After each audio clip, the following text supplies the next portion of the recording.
Abang mau ditanya apa mau nanya nih? Jadi tanya aja nggak apa-apa. Ini Kan aja bang Islam. nih, sesuai stiker saya. Apakah Musa pernah mengaku Islam? Dia memang Islam, Mbak. Nanya aja lah, kalau udah nggak bisa jawab, dah. Nanya aja mendingan. Jelasin aja tentang konsep Trinitas.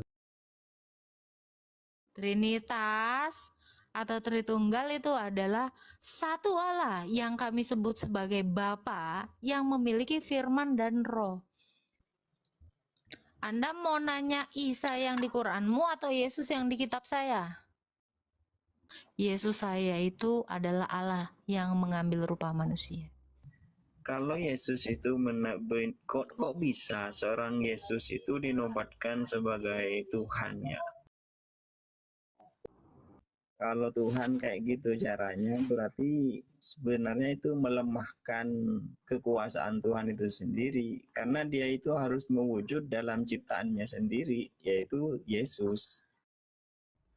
Seru, Agatha dan saudara Muslim saling bertanya, apakah Musa mengaku beragama Islam dan jelaskan tentang Tritunggal.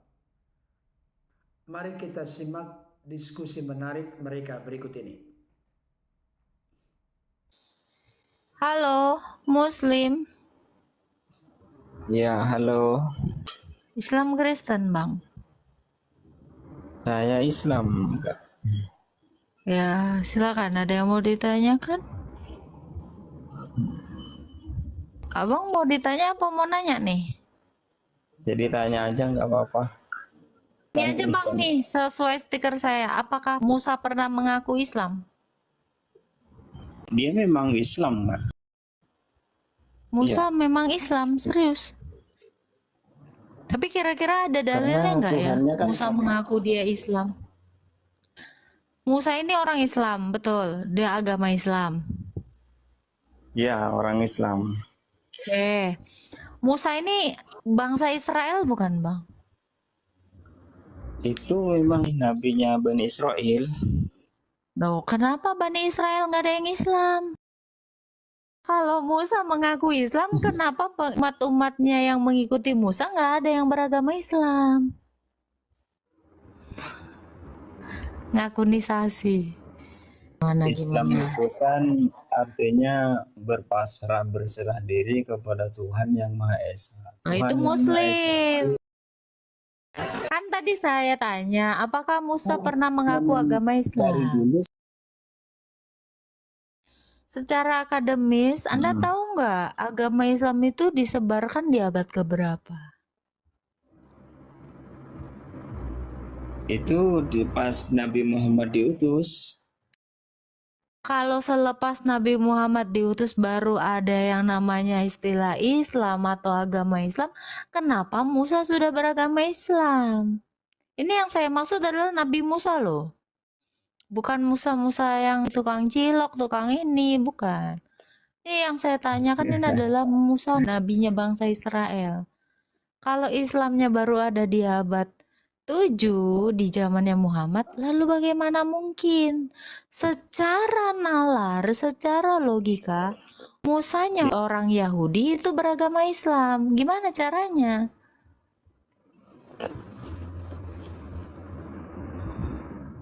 Ya, Musanya disebut orang Yahudi. Iya, agamanya Islam.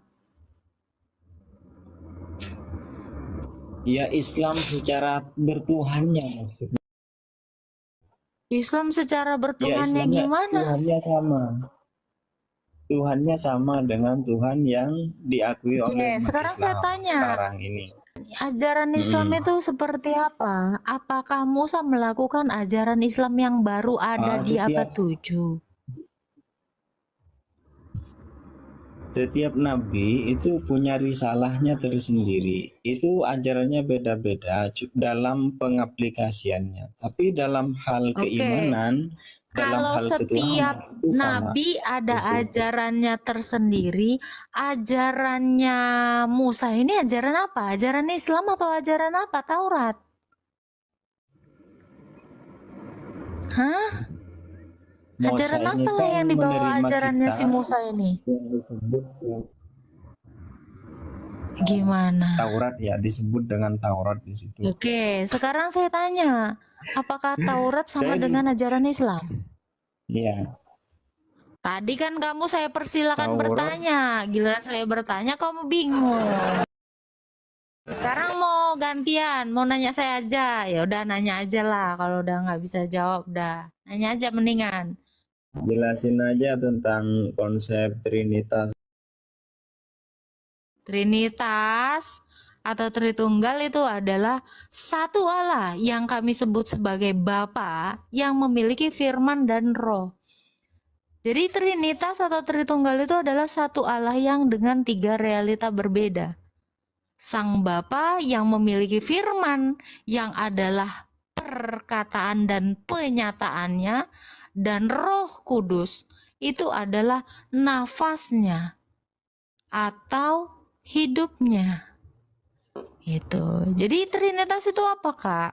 Satu Allah yang kami sebut Bapa, yang dia berbicara kepada para nabi dan dia juga menyatakan kuasanya melalui rohnya, Roh Kudus kepada para nabi.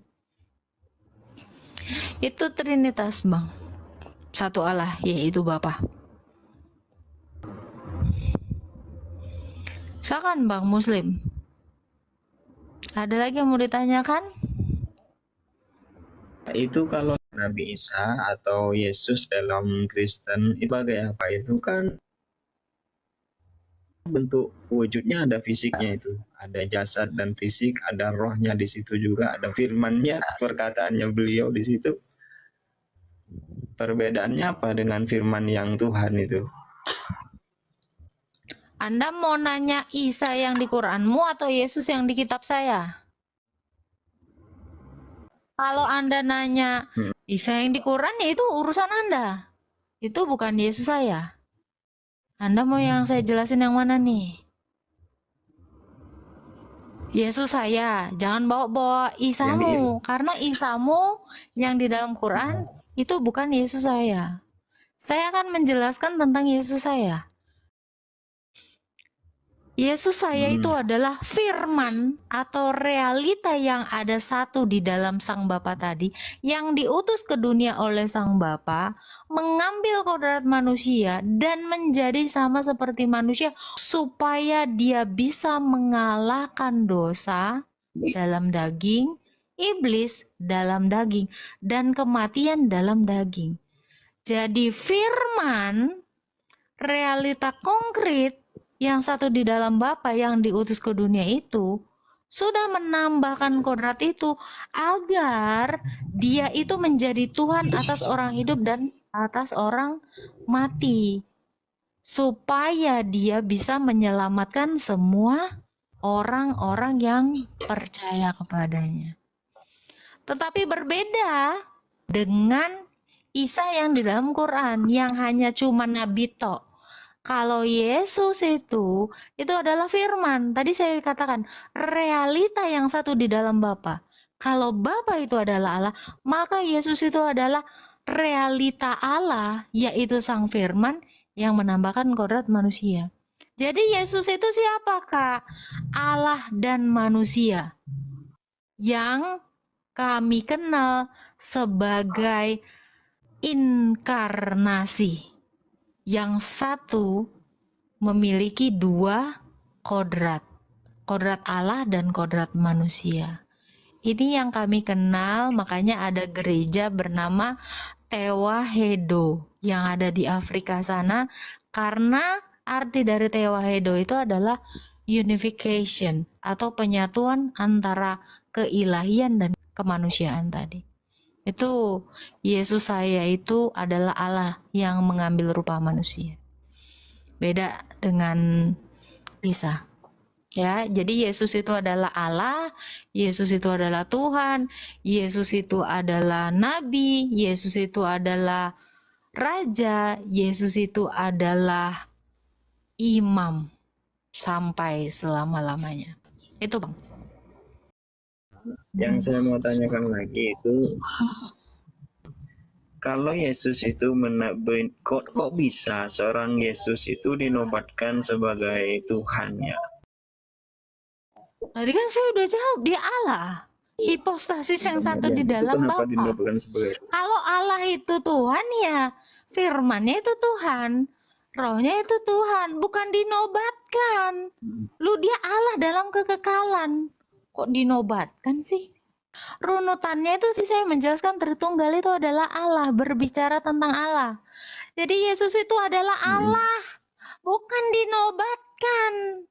Dia memang sudah Allah, sudah Tuhan, sudah penguasa sejak purbakala. Loh, ngomongin Allah tadi kok malah bingung dinobatkan. Kan tadi saya udah bilang, dia itu Allah diutus ke dunia mengambil kodrat manusia. Mengambil kodrat manusia itulah dia di situ melalui kelahiran. Cara dia menambahkan kodrat manusia di dalam keilahiannya itu dengan cara apa? Kelahiran. Jadi kalau kau tanya, terus kok dia dilahirkan? Ya itu cara dia, supaya dia disebut inkarnasi. Kalau Tuhan kayak gitu caranya, berarti sebenarnya itu melemahkan kekuasaan Tuhan itu sendiri. Karena dia itu harus mewujud dalam ciptaannya sendiri, yaitu Yesus. Kalau kamu katakan itu melemah, harus mewujud dulu melalui itu. Jadi kalau Allah di dalam An-Naml ayat 7-9, itu melemah Allahmu. Mengambil rupa api, bertemu dengan Musa. Kau baca dulu An-Naml ayat 7-9. Loh, gimana sih kau? Terus gimana ceritanya Musa itu mengenal Allah? Kalau enggak, Allah itu datang kepada Musa dalam bentuk manifestasi api. Gimana sih kau? Baca kitab mulai betul bagus-bagus. Kalau kau bilang lemah di dalam imanku, berarti lemah juga di dalam imanmu. Karena di dalam imanmu pun Musa itu bertemu dengan Allah dalam wujud api.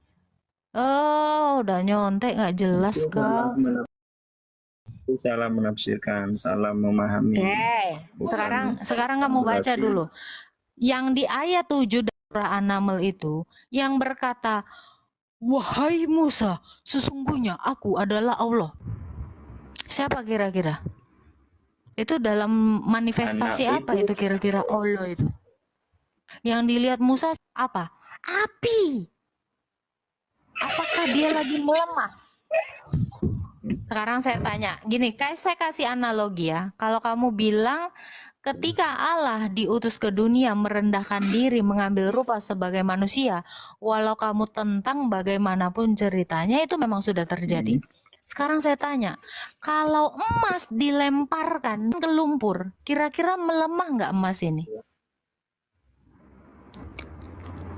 Ketika dia sudah dilemparkan ke lumpur, dia berubah jadi lumpur kah atau dia tetap emas? Tetap emas. Kalau emas saja dilemparkan ke lumpur tetap emas. Allah yang mengambil rupa manusia, keilahiannya itu tidak hilang sama sekali. Keilahiannya itu tidak rendah sama sekali. Tetapi dia tidak menganggap kesetaraan itu. Filipi 2 ayat 6-7. Dia tetaplah Allah yang inkarnasi mengambil kodrat manusia. Saya kasih tahu dengan logika dan analogi. Tapi kalau kamu tidak mau percaya, tidak apa-apa. Ketika Allah merendahkan diri, dia tidak berhenti jadi Allah.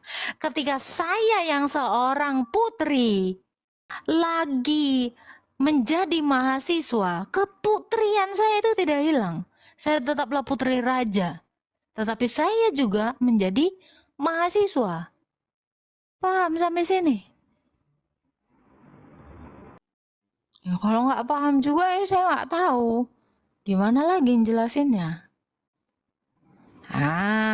Gitu. Paling tidak ada 3 hal yang saya soroti dari hasil diskusi atau debat antara saudari kita Agatha dengan saudara Muslim. Yang pertama, saudara kita Muslim ini pertama-tama minta untuk ditanya, bukan untuk bertanya. Ini sesuatu yang eksklusif, oleh karena seringkali yang muncul di tengah-tengah diskusi antara Islam dan Kristen, maka saudara kita dari Islam memiliki kerinduan dan semangat untuk bertanya, bila penting bertanya bertubi-tubi. Tetapi dalam diskusi kali ini, Agatha sudah memberikan peluang kesempatan supaya saudara kita Muslim bertanya kepadanya. Tetapi saudara kita Muslim ini justru sebaliknya, silakan saya yang ditanya. Nah, ketika Agatha bertanya,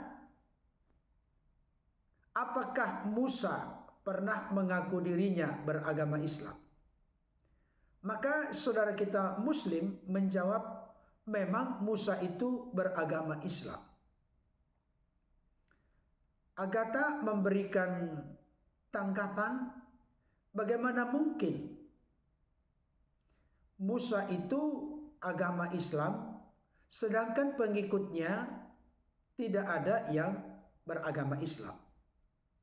Dan di sisi lain, Agatha mencoba untuk menggiring dalam kronologis sejarah jarak antara Musa dengan munculnya agama Islam yang dibawa oleh Nabi mereka Muhammad itu kurang lebih 2100 tahun. Karena kita tahu dari sejarah, Musa itu ada atau hidup sekitar 1500 tahun sebelum Masehi. Dan Nabi Muhammad, Nabi saudara kita Islam, muncul kurang lebih abad yang ke-7 Masehi. Jadi ada jarak rentang waktu kurang lebih 2100 tahun. Jadi tidak mungkin menurut perspektif dan pemikiran Agatha bahwa Musa itu beragama Islam karena Islam untuk pertama kalinya muncul dibawa oleh Nabi Muhammad sekitar abad ke-7. Tetapi saudara kita Muslim ini berkata, pengertian Islam itu adalah berserah diri. Ini namanya mau mencocok-cocokkan. Ya, semua manusia di dunia ini nanti bisa disimpulkan beragama Islam. Padahal realita kenyataannya tidaklah seperti itu. Karena fakta yang tak terbantahkan ada agama Kristen, Katolik, Hindu, Buddha, Konghucu, dan lain sebagainya. Saudara dikasih oleh Tuhan, pertanyaan yang perlu kita renungkan bersama. Adakah prasasti yang menunjukkan, membuktikan bahwa Musa itu beragama Islam? Saya pikir itu yang lebih penting, bahkan bisa bersifat akademis, bukan sekedar ilmu cocokologi atau bukan sekedar pernyataan yang dibuat tanpa ada dasar sama sekali. Yang kedua, ketika saudara kita Muslim ini telah mengalami kendala dalam menjawab pertanyaan Agatha, maka sebaliknya pun saudara kita Muslim yang bertanya kepada Agatha terkait dengan bagaimana menjelaskan tentang Tritunggal. Bapak Ibu Saudara, istilah atau sebutan Tritunggal memang jujur kita berkata tidak ada di dalam Alkitab. Tetapi konsep, gagasan, ide, pemikiran tentang Tritunggal ada di dalam Alkitab. Paling tidak bisa kita temukan di dalam Kejadian 1 ayat 1 sampai 3, di mana ada di sana Allah, Roh Allah, Firman Allah. Elohim, Ruah Elohim, Dafar Elohim. Itu menunjukkan adanya 3 realita dalam satu hakikat sebagai Allah, yaitu Allah yang disapa dengan Bapa bersama firman dan rohnya. Pada intinya, Allah yang dikenal oleh orang Kristen Esa adanya. Tapi keesaan Allah itu bukan keesaan yang mati. Allah yang disapa dengan Bapa itu telah memiliki firman yang kekal dan roh yang kekal dalam dirinya. Firman dan roh tentu tidak diciptakan. Dan tidak ada saat atau waktu di mana firman dan roh tidak ada. Firman dan roh sudah ada melekat sehakikat sederajat di dalam diri Allah yang disapa dengan Bapa itu sejak kekal atau sejak Allah itu ada. Matius 28 ayat 19, Yesus juga menegaskan tentang adanya konsep Tritunggal. Karena itu pergilah ke seluruh dunia, jadikanlah semua bangsa muridku dan baptislah mereka dalam nama Bapa, Anak, dan Roh Kudus. Rasul Paulus pun mengajarkan hal yang sama seperti yang ditegaskan oleh Yesus dalam formula yang seringkali dibuat menjadi doa berkat. 2 Korintus 13 ayat 13. Kasih karunia Tuhan Yesus, kasih Allah dan persekutuan Roh Kudus menyertai kamu sekalian. Jadi Alkitab merupakan fakta yang tak terbantahkan. Adanya konsep Tritunggal diajarkan secara konsisten baik di dalam perjanjian lama maupun perjanjian baru. Saudara dikasihi Tuhan, ada tadi pertanyaan dari saudara kita Muslim yang mengatakan, kalau sampai Allah itu menjadi manusia, bukankah hal itu bisa dikategorikan merendahkan kemahakuasaan dari Allah? Hal yang perlu kita mengerti dan pahami tentang tindakan Allah mengutus firman-Nya datang ke tengah-tengah dunia, mengenakan tubuh kemanusiaan yang bernama Yesus Kristus. Hal itu dilakukan oleh Allah oleh karena Allah sendiri tahu manusia tidak akan bisa, tidak akan berkuasa menyelamatkan dirinya dari dosa, kematian kekal, dan dari jeratan kuasa iblis. Atas dasar ketidakberdayaan manusia itulah, maka Allah berinisiatif, berprakarsa dari dirinya mengaruniakan, mengutus anaknya yang tunggal, firman-Nya turun ke tengah-tengah dunia, mengenakan tubuh kemanusiaan melalui kelahiran sehingga bisa menjadi Tuhan dan penguasa yang disaksikan oleh dunia kurang lebih 2000 tahun yang lalu, sehingga dosa itu dikalahkan di dalam tubuh kemanusiaan yang dikenakan oleh sang firman tersebut. Sebagai contoh praktis, seorang anak ada dalam bahaya dan tidak berdaya menyelamatkan dirinya dari bahaya tersebut. Maka sebagai ayah atau ibu akan melakukan apa saja demi menyelamatkan anaknya yang sedang ada dalam bahaya. Ini menunjukkan kasih yang terbesar, bukan merendahkan, bukan menghinakan, bukan membuat Allah itu jadi seperti lemah. Semua dia lakukan bukan karena dipaksa oleh manusia, tapi karena kerelaan dari dirinya sendiri yang mengutus firman-Nya ke tengah-tengah dunia.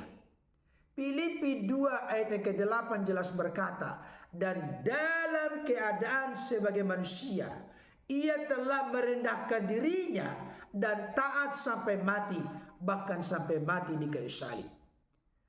Jadi kemauan Allah sendiri merendahkan diri, mengambil rupa seorang hamba dan menjadi sama dengan manusia, demi kasih-Nya untuk menebus, menyelamatkan manusia dari dosa kematian kekal dan dari jeratan kuasa iblis.